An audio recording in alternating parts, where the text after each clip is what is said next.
Kaya agad kong inalis ang palad ko sa bibig niya. Halos mapaigtad ako nang hawakan niya ako sa bewang at ilapit ang mukha sa gawing tenga ko. "Are you trying to seduce me?" Bulong niya habang pasimpleng humahaplos sa isang kamay niya sa gilid ng bewang ko.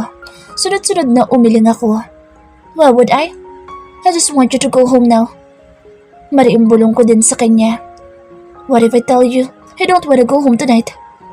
Ganting bulong niya at sinilip ang dibdib kong nakabandera sa harapan niya. Agad na tinakpan ko iyon gamit ang isang kamay ko. "Are you kidding me? You know you can't do that." Mas mariin ko ng sagot. Nakita ko ang pagngisi niya at pagkagat sa ibabang labi. "Why? Are you afraid to sleep here alone with me?" He whispered seductively. Gustong-gusto ko na siyang itulak dahil sa pagkapikon sa mga sinasabing niya. He knew he can use his advantage to sleep here, even if I don't want him to. "You know, I won't take you without your consent, Hannah, unless you would let me." Bulong niya pa na halos salika na ang tenga ko. Halos patayin ko na siya sa tingin nang tumayo ko para magkaroon kami ng konting distansya. He smirked when he saw my rage. Inis na nagmarcha ako papasok sa banyo para makaligo. Nang makita kong umaayos na siya ng higa sa tabi ng anak ko. The nerve of that guy. Pagpasok sa banyo ay halos mamula mukha ko dahil sa iritasyon na nararamdaman. Iritang-irita na nga ako sa ginawa at sinabi niya kanina ay hindi pa talaga siya makaramdam na gusto kong umalis na siya. Ngayon ay gusto niya pang matulog dito kasama kami ng anak niya. Magsama sila mag-ama. Kainis. Kaya pala maldito si Harvey ay dahil nagmana talaga sa ama. Inis na bulong ko at gigil na binuksan ang gripo sa sink. Halos mapatili at mapamura ako nang napalakas ang pagkakabukas at tumama mga tubig sa tiyan ko. Inis na pinagpag ko ang dress ko na halos basang-basa na. Nang tuluyan ko ng mahubad iyon at tuloy-tuloy na dumula sa paanan ko, ay halos mapapikit ako sa iritasyon. Inis na pinulot ko iyon at inalapag sa kung saan bago tumapat sa shower. Hindi na ako nag-abalang templahin ng temperature ng tubig at hinayaan na lang na malamig ang tubig dahil pakaramdam ko ay kailangan ko ngayon ng super cold shower para mahimas-himasan ako at mawala ang init ng ulo ko dahil sa mag-ama ko. Nang minsang mapapikit ako ay nangaakit na mukha ni Kieran ang biglang sumagi sa isip ko. Ang mga paninitig niya kanina at ang mga pag-irap niya na halatang gustong asarin ako dahil alam niyang wala akong magagawa kapag anak na niya ang nagsabing dito siya matulog. Inis na inis pa rin ako at mainit pa rin ang ulo ko kahit na nga ba inabot na yata ako ng kalahating oras sa pagbababad sa banyo. Inis na kinapa ko ang robe sa likuran ko pero wala akong nakapa doon. Dumako ang paningin ko sa towel rack sa gilid pero walang kahit na ano doon. Where the hell is my bathrobe and towel? Halos magdugo ang labi ko sa kakakagat dahil sa panggigigil nang maalala ko ang pilyang mukha ng kakambal ko kanina. Mula sa seductive dress na ipinasuot niya kanina ay halatang inaasar niya ako kaya paniguradong siya din na may pakana sa pagkawala ng mga towel at bathrobe ko dito. Nakagat ko ang ibang labi at inis na umiling-iling nang makita ko ang hinubad kong dress na halos basa na sa gawing tiyan at dibdib. Kung isusuot ko ito palabas sa banyo ay baka isipin pa ng Kieran na iyon na inaakit ko siya. Halos mapasapo ko sa noo nang maalala kong kailangan dumaan ako sa gilid ng kama ko para makarating sa walk-in closet para makakuha ng maisuot. Kung lalabas ako ng hubo-tuba dito ay malamang sa malamang na makita niya ako at baka kung ano pa isipin niya. Honey, true. Naiinis na sambit ko nang mag-materialize ang nakangising mukha ng kakambal ko sa isip ko. Panigurado ay hindi na iyon makahinga ngayon sa kakatawa dahil sa kalokohang ginawa. Unti-unting lumapit ako sa pinto ng banyo at pinakinggan kong gising pa sila. Wala na akong naririnig na boses at tawa ni Harvey na kani-kanina lang ay naririnig ko pa. Did Kieran leave already? Kinagat ko ang ibabang labi bago nagpa siyang tawagin siya para alamin kung umuwi na siya. Kieran, are you still there? Tawag ko sa pangalawang pagkakataon dahil hindi siya sumagot sa unang tawag ko. Inisip kong baka hindi niya ako gaanong naririnig mula dito sa loob ng banyo kaya medyo nalaksan ko ang tawag sa pangatlong pagkakataon. Kieran! Medyo malakas ng tawag ko. Hindi ko alam kung nakahinga ba ako ng maluwag nang wala ko narinig na sagot mula sa kanya. Umayos ako ng tayo at pinihit ang doorknob para makadungaw at masigurong wala na siya. Pero laking gulat ko nang mabungaran ko siya sa harapan ng pinto na nakalukip-kip at kunot ang noong nakatingin sa akin. Agad na naitulak ko pa sarado ang pinto dahil sa gulat at mabilis sa mga kamay na inilak iyon. Maring napapikit ako habang nakasandal sa likod ng pinto. My heart was racing habang ang mga tuhod ko ay biglang nangatog na hindi ko malaman kung dahil sa lamig o dahil sa malakas na presensya niya. The thought of him standing next to me outside of this damn door is making me really uncomfortable. Lalo na ngayong hubot-tubad ako at hindi ko alam kung paano yun sasabihin sa kanya. Why are you calling me? Don't tell me. You want me to join there? Praskong sabi niya narinig ko. Agaran ng pag-iinit ng ulo ko nang mahimigan ng pangasar sa boses niya. Of course not. Ang kapal naman ng mukha mo. Umuwi ka na nga. Why are you still here? Gabing-gabi na. Singhal ko. Hindi ko na mapigilan ang pag-aalsa ng boses ko dahil sa pinaghalong iritasyon sa kanya at sa kaba dahil sa itsura ko ngayon. I told you, I'm sleeping here. Hindi mo ba narinig ang sinabi ng anak ko? He wanted me to sleep here. And so I will. Baliwalang sagot niya na kahit hindi ko nakikita ay alam ko nakangisi siya habang sinasabi iyon. Lalo nag-init ang ulo ko dahil mukhang hindi ko siya mapipigilan sa gusto niya. Huminga ko ng malalim at pilit na kinalma ang sarili. Fine. Sleep her, then. Sabi ko't muling napapikit ng mariin dahil hindi ko alam kung paanong sasabihin sa kanya ang sitwasyon ko. Should I just wait here and wait for him until he fall asleep? Pero paano ko naman masisigurong tulungan siya kung gagawin ko yun? Ay. Narinig ko ang mga yabag niyang palayo kaya agad na tinawag ko siya. Wait, Kiran. Tawag ko at nagpigil ng hininga. What? Why do you keep calling me? Do you really want me to join there, huh? Tanong niya na mukhang tumigil sa paglalakad. Napapikit ulit ako ng mariin bago sinabi ang pakay. Get me a towel. Medyo mahinang sabi ko. What? Tanong niya na mukhang hindi narinig ang sinabi ko dahil masyadong mahina. Get me a towel. Walang stocks dito. Sabi kong medyo malakas. I wasn't sure if I heard him chuckled at wala na akong pakialam pa doon dahil mas mahalaga ay makalabas na ako dito. Nang hindi siya sumagot at hindi ko marinig ang mga yabag niyang paalis ay kunot noong tinawag ko siya ulit. Kiran, did you hear me? Tanong ko. Wait. Sagot niya at narinig ko na mga yabag niyang palayo. Nakahinga ko ng maluwag at napapikit. Gusto ko na lang talaga magtago sa kung saan dahil sa kahihiyan. Manda talaga si Honey sa akin bukas. Ilang sandali lang ay kumatok na si Kiran. Nagulat pa ako sa katok niya kaya hindi agad ako nakakilos para pagbuksan siya. Here's your towel. Rinig ko sabi niya. Dahan-dahan pinihit ko ang pinto at sinungaw lang ang kamay ko sa maliit na siwang ng pinto. Muntik na ako mapatili nang marahang itulak niya ang pinto at agad na mabungaran ako. Kumunot ang noon niya at agad na bumaba ang tingin sa buong katawan ko. Agad ang pag-iinit ng ulo ko sa biglaan niyang pagpasok kaya inis na pinalo ko siya. Get out, you pervert! Sigaw ko habang pinapalo ang dibdib niya. Imbes na matinag sa galit ko ay ngumisi pa siya at siya na mismo ang naglagay ng towel sa katawan ko. I thought, you're just making a way to seduce me. Sabi niya pa habang pinapaikot ang towel sa katawan ko. Inis na hinawi ko ang kamay niya at inarapan siya. Asa ka? Asik ko habang mahigpit na nakahawak sa towel sa dibdib ko dahil parang pinili niya pa ang pinakamaliit at pinakamaikli. Muntik na ngang hindi yun maibuhol. Nakakaasar. Agad na hinawi ko siya at nauna na sa paglabas. Nakasunod siya sa akin nang papunta na ako sa walk-in closet para doon magbihis. Inis na hinarap ko siya nang nakatayo na sa tapat na isang cabinet ay hindi pa rin siya umaalis sa harapan. What the hell are you doing? Hindi mo ba nakita magbibihis na ako? Pagtataray ko dahil mukhang wala naman siyang balak na umalis. Nakikita. That's why I'm here. I will watch you get dressed. Sagot niya na hindi ko malaman kung seryoso o nantitrip lang. Nalit ang mga mata ko at nalapitan siya. What the hell is your problem? Do you want to talk to me? Fine, let's talk. I think we have a lot of things to talk about. Sabi ko habang tinitingala siya. Gumalaw ang mga panga niya at naging matalim ang titig sa akin. Of course. You have a lot of explaining to do.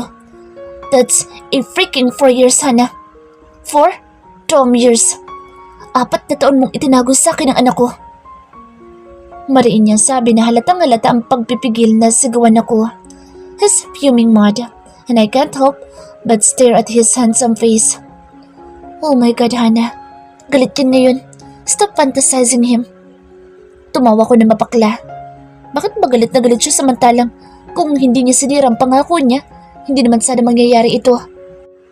Don't act as if you care about your son when all those 12 years hindi mo malang ginawang hanapin ako. That simply means you never really care if you got me pregnant or not. Galit na ani ko at muling hinampas ang dibdib niya. Kitang-kita kong iritasyong dumaan sa mga mata niya na biglang lumamlam nang mapatingin sa mga mata ko. I waited for you to find me.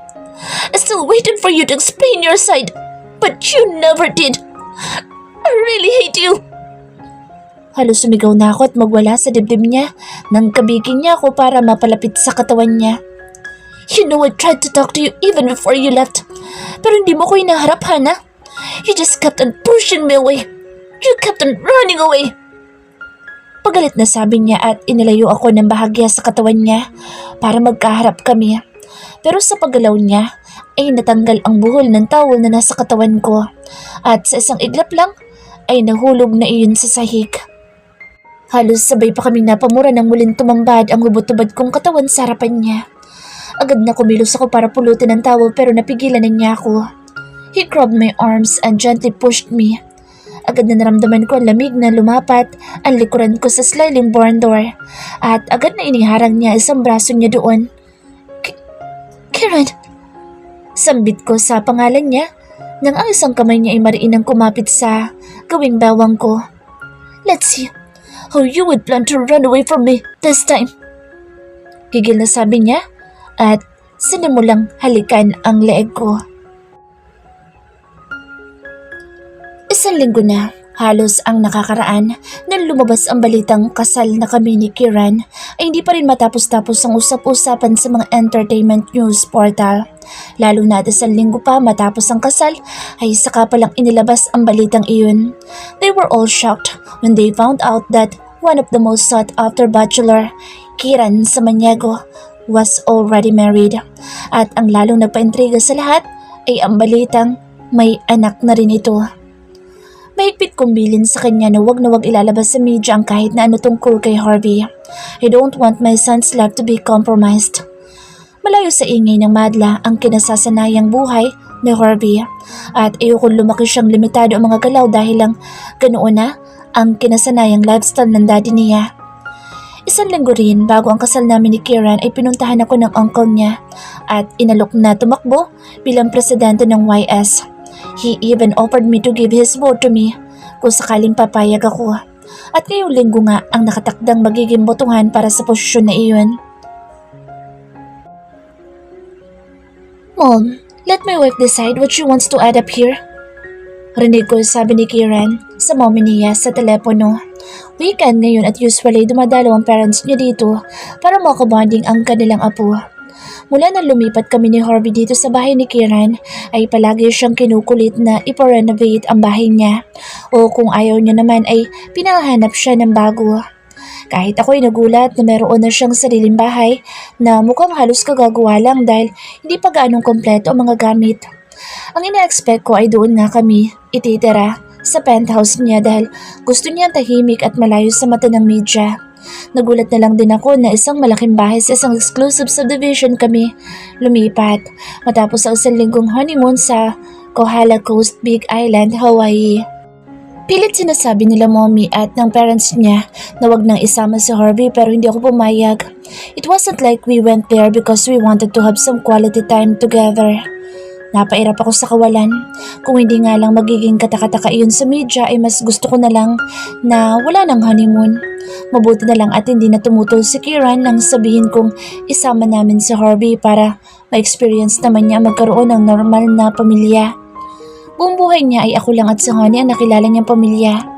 And now that we have met his father, I want him to experience what a normal family do.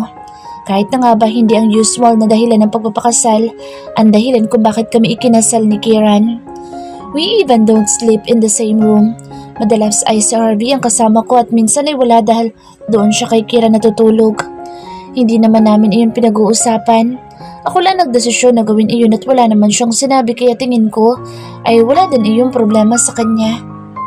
Ibinaba ko ang juice at ilang slice ng banana cake sa table at sinilip si Harvey na abala sa paglalangoy ng mag-isa sa pool.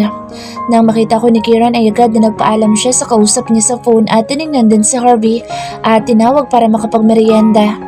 Kieran immediately lifted him up from the water at kitang-kita ko ang pag-flex ng muscles niyang nakabandera sa harapan ko dahil wala siyang suot na pang-itaas at tanging black na board shorts lang ang suot.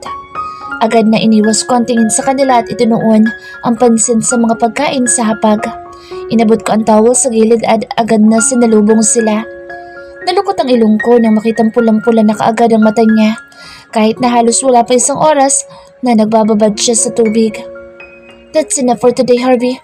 Your eyes were already red." Sabi ko at agad na pinunasan siya. Nakatutok na kaagad ang tingin ni Kieran sa akin habang ginagawa ko iyon. Pilit namang nilalabanin ko ang sariling mapatingin sa kanya dahil nakabalandra sa harapan ko matipuno niyang dibdib habang karga-karga ang anak niya. Umungol pa siya at nagreklamo kaya wala ko nagawa kundi ang tingnan si Kieran para magpatulong. May ibinulong siya kay Harvey. Pagkatapos ay nakita ko ang ngisi niya ng sunod-sunod na tumango ang anak ko. Tumikim ako at ibinigay na ang merienda sa kanya. Tumakbo-takbo na lang sa Harvey sa gilid ng pool matapos kong pagbawalan ng maligo ulit. Naiwan kami ni Kieran na nakaupo doon habang pinapanood siya. "So, what did you promise to him this time?" Usisa ko dahil hindi naman basta-basta napapapayag si Harvey, lalo na't kapag nasimulang mag-swimming ay halos ayaw na nitong mahiwalay sa tubig. "You curious?" he asked, obviously teasing me. Inarapan ko siya at uminom sa juice na nasa harapan ko. "Sinasanay mo sa ganoon? He should learn to stop when he needed to." Sermon ko. Nang tingnan ko siya ulit ay nakatitig na naman siya sa akin. Tumikim ako at sinalubong ang tingin niya. "Baka mamaya, lumaki siyang spoiled." Dagdag ko pa. "But your dad spoiled you too." Komento niya kaya halos manlaki ang mga mata ko. "What?" Angil ko. Nagkibit balikat siya. "It shows, Hana." Nakataas ang kilay na sabi niya. Huminga ako ng malalim para magpigil ng inis. Kahit kailan hindi ko naramdamang inispoiled ako ni Daddy. Lumaki din ako sinusunod ang lahat ng gusto nila ni Mommy. Kaya sino ba siya para sabihin ako ng ganito? "My dad never spoiled me, Kieran. I grew up obeying. He told me he just let you stay there for a year, but you almost didn't come back." Putol niya sa pagpapaliwanag ko. Nalaglag ang pangako matapos makuha ang gusto niyang sabihin. "Talking about being an obedient daughter, huh?" He sarcastically added at lalo nag-init ang ulo ko. "You know, I have reasons why I did that. And that reason was to hide my son? You're right." The humor in his voice was gone. Napalitan iyon ng kung anong pait sa boses niya. Napalunok ako at panandali ang natigilan. What the hell is this? Was he trying to confront me? Dahil mula nang malaman niyang anak niya si Harvey, ay hindi niya pa ako sinubukang kausapin tungkol doon. He didn't say anything but he treated me differently after that. Alam kong galit siya sa ginawa ko pero pinipilit kong baliwalain iyon dahil mas nangingibabaw ang dahilan ko para magalit sa kanya. He never asked me why I did that. He didn't even dare ask why I came up with such a very drastic decision na naging dahilan kung bakit kami nasa sitwasyong ito ngayon. Tumayo ko at tinapunan siya na masamang tingin. Puno ng galit ang dibdib ko kaya hindi ako makapagsalita. I chose not to answer and leave him there. Kapag pinilit ko magsalita at sagutin ng mga paratang niya ay baka humagulho lang ako sa harapan niya at yun ang pinakaayaw ko mangyari. Buong araw ako nagkulong sa kwarto ko at lumalabas lang kapag nanghihingi ng kung ano si Harvey. "What do you want? Really?" Parang mauubusan ng pasensya na tanong ko kay Harvey. Kinagabihan, nang matutulog na lang kami ay tinamaan na naman ng topak at walang tigil sa pag-iyak. "Daddy! Where's Daddy?" Paulit-ulit siya sa paghanap kay Kieran, kaya lalo lang akong naiirita. Probably in his room. I thought you want to sleep with me. Why are you looking for your daddy now? Puno na pagtitimpi, nasabi ko. Kanina'y pumasok siya dito sa kwarto at sinabing dito siya matutulog sa akin. Kaya hindi ko maintindihan kung bakit siya nagwawala na naman ngayon. I want daddy here. Let's just sleep with him, mommy. Tanging sagot niya lang. Gigil na nilapitan ko siya at binuhat. Lalo ko naiinis nang makita ang suot ko. Nakapantulog na ako at ayoko na sana magpakita sa kanya pero mukhang wala akong choice dahil tinotopak na naman ang anak niya.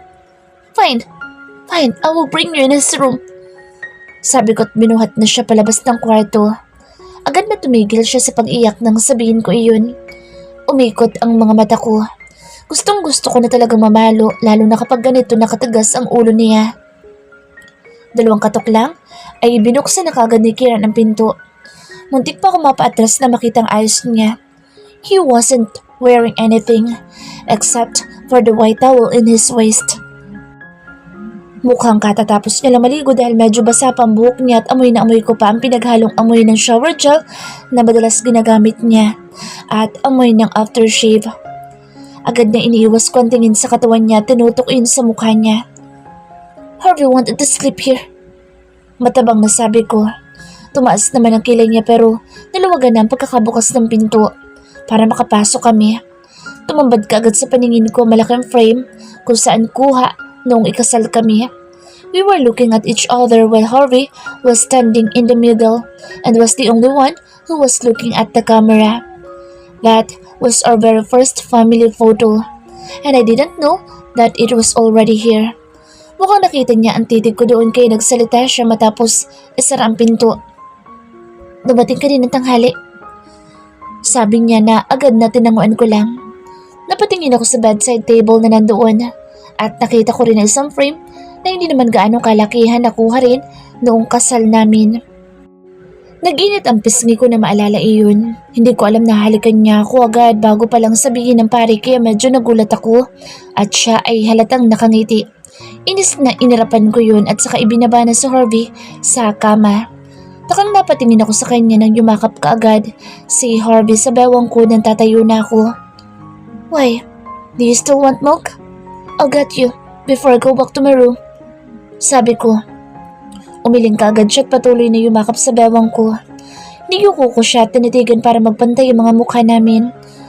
You said you wanna sleep here with daddy. Sabi ko habang sinisilip ang mukha niya at inaayos ang buhok. Just sleep here too, mommy. Ungot niya at lalong humigpit ang yakap sa akin. Halos mapasapo ko sa noo nang makuha ko ang gusto niya sabihin. Hindi ako nakapagsalita agad. Please, mommy. Let's just sleep here. Pamimilit niya. Nag-angat ako ng tingin kay Kieran para magpatulong sa pagpapaliwanag pero nagkibit balikat lang siya. Nalaglag ang pangako. Hindi makapaniwalang sinundan ko siya ng tingin habang papalapit sa walk-in closet para kumuha ng damit. Kieran! Tawag ko dahil mukhang wala siyang balak na utuin ang anak niya para makawala ako dito. What?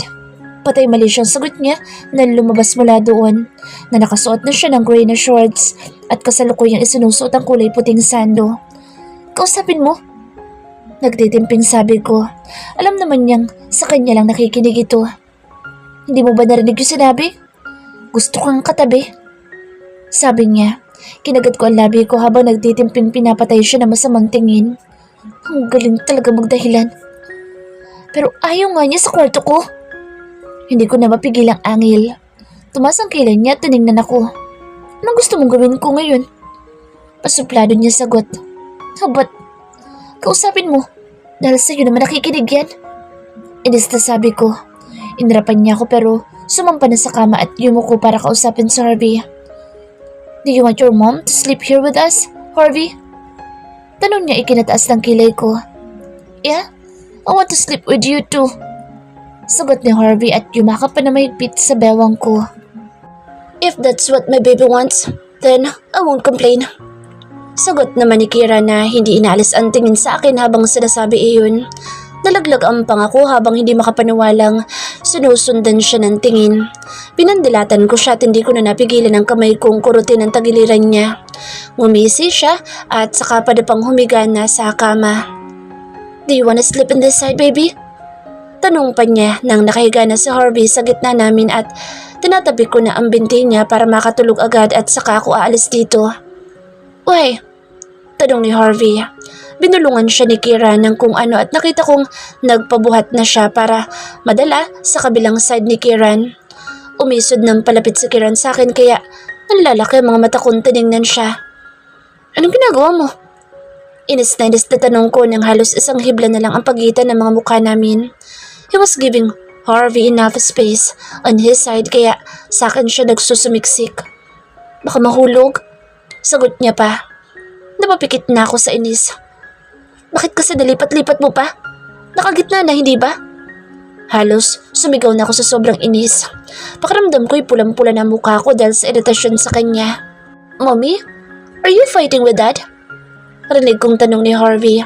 Nilingon ako ni Kira na naliliit ang mga mata. Inrapan ko siya bago dinungaw sa Harvey.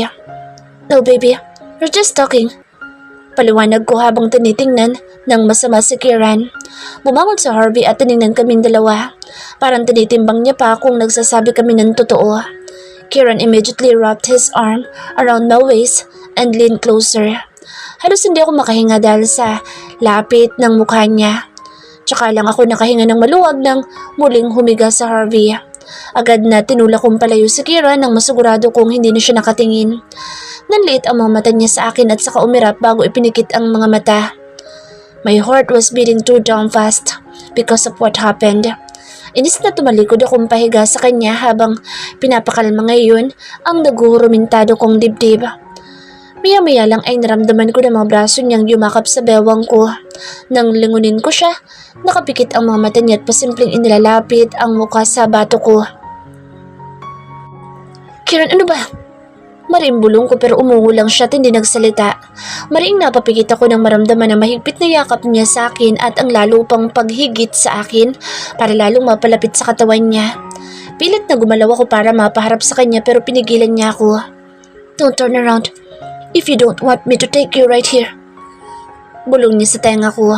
Mariing napapikit ako at hindi na nagtangkang gumalaw. Ang buong atensyon ko ay nasa mga braso niyang mahigpit na nakayakap sa akin at ang mainit niyang hiningang tumatama sa bato ko. Oh shit, how the hell would I sleep tonight? Nang napansin kong payapa na ang paghinga niya at alam kong tulog na si Harvey, ay dahan-dahan at maingat kong inalis ang braso niyang nakayakap sa bewang ko para makatayo at makalipat sa kabilang kwarto. Halos hindi ako huminga habang ginagawa ko iyon. Nang sa wakas ay makabangon ako at makaupo sa gilid ng kama, ay napatingin pa ako sa mukha ni Kiran.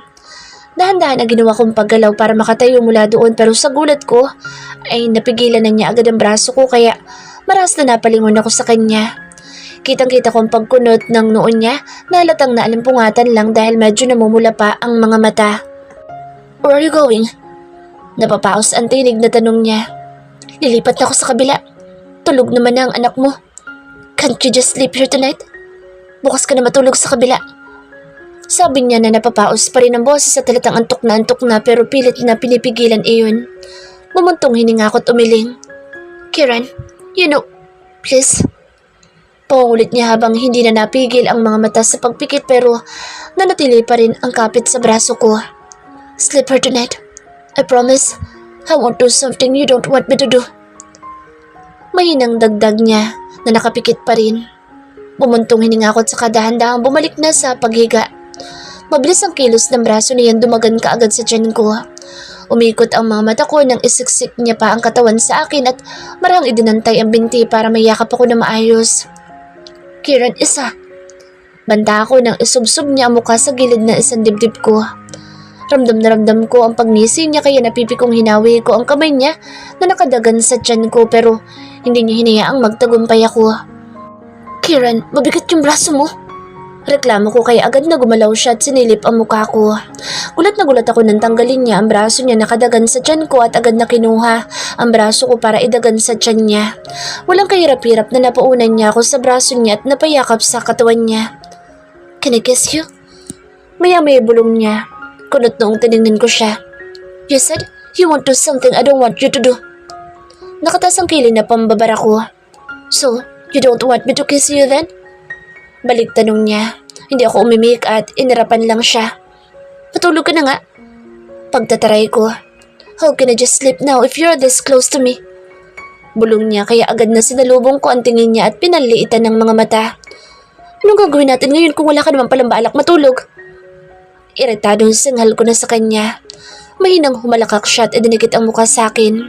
Gumalaw ako para itulak ang mukha niya pero masyado siyang malakas kaya nakulong lang ako lalo sa mga bisig niya.